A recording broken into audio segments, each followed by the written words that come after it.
ELEC1 2019, question 10. Part A. Describe two advantages of using modulated light beam for communication rather than a modulated microwave beam. Well, we've got to give two advantages. So the first one is the difference between light and microwaves in terms of frequency. And light has a higher frequency. And what this means is that you get higher data transfer, so more data transfer in a given time. And the second is that it's more secure. And that's because it can be contained, or can easily be contained in an optical fiber.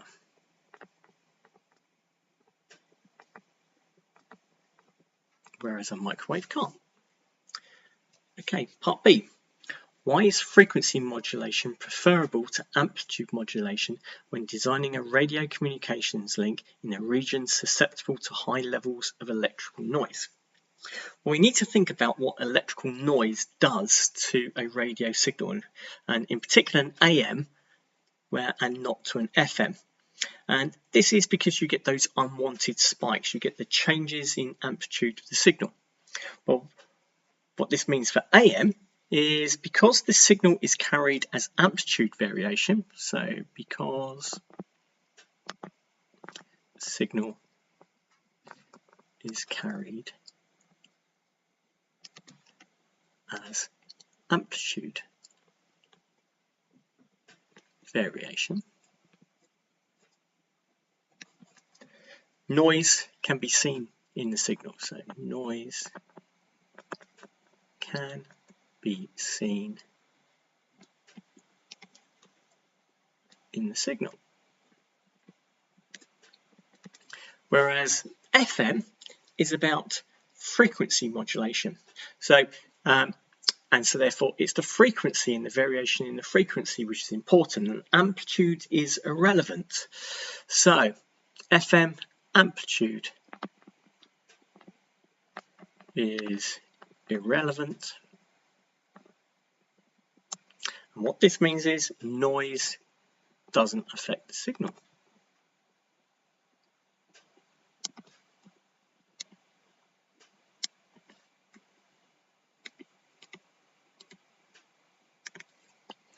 Okay, C part 1. The signal shows a carrier wave which has been amplitude modulated by one cycle of a signal. Okay, so we've got our diagram, and it asks what is the frequency of the carrier wave. Well, what you need to be thinking is frequency is 1 over time period, and we're going to use the graph to give us that time period, or the period of one oscillation. But we're not going to use just one of the carrier waves periods. We're going to use as many as possible. They're all identical in FM signals, so in amplitude modulated signals, whereas they're not identical in FM. So what we can do is try and use as many as possible, and there are 15 if you count right the way across the graph, and you get 15 in 15 microseconds. So we're going to work out T first, and 15 microseconds divided by 15 is 1 microsecond. So the calculation we're going to do is 1 over 1 times 10 to the minus 6, and that gives us an answer of 10 to the 6 Hertz, or 10 megahertz.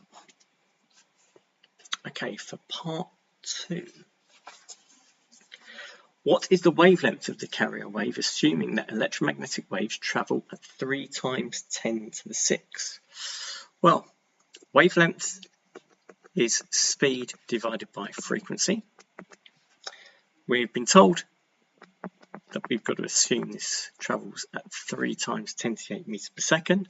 We've just worked out the frequency of our carrier wave, and therefore it's 3 times 10 to the 2, and that's in meters, or 300 meters.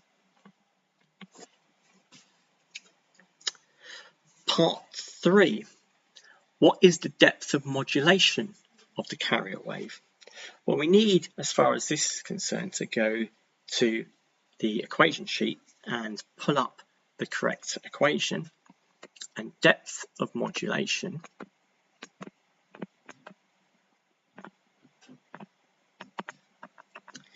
is equal to Vmax minus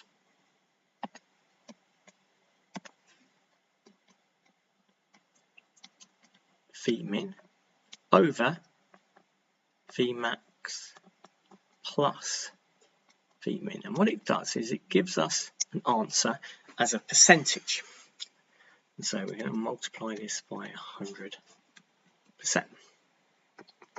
Well, what we need to do for this particular calculation is go back to the graph and look at the voltages just for the positive region, and look at the maximum voltage and the minimum voltage given by the modulated signal.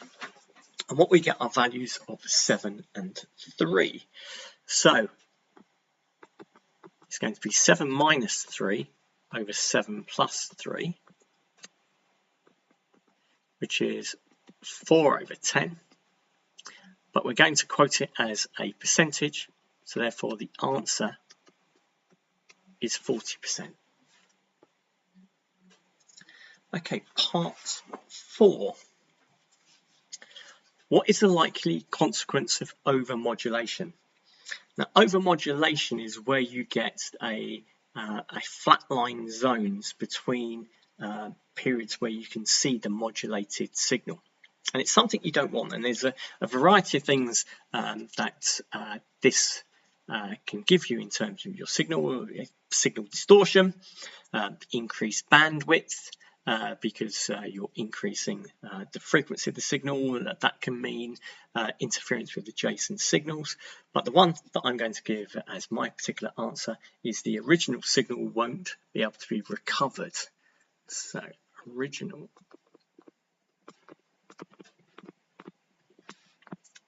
won't be able to be fully recovered.